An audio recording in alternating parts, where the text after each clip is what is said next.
Welcome back to another technical deep dive here in the debug zone.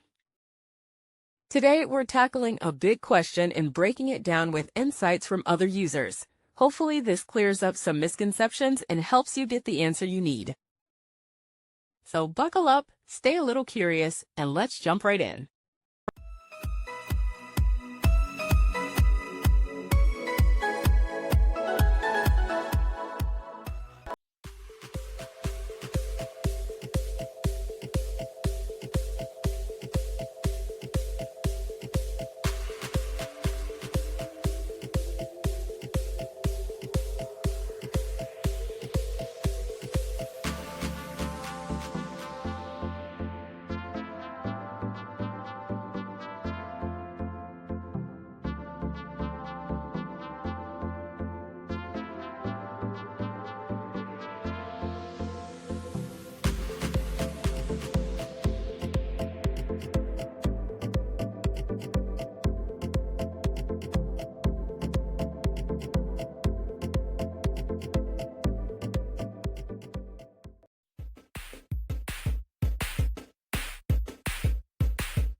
And that's a wrap.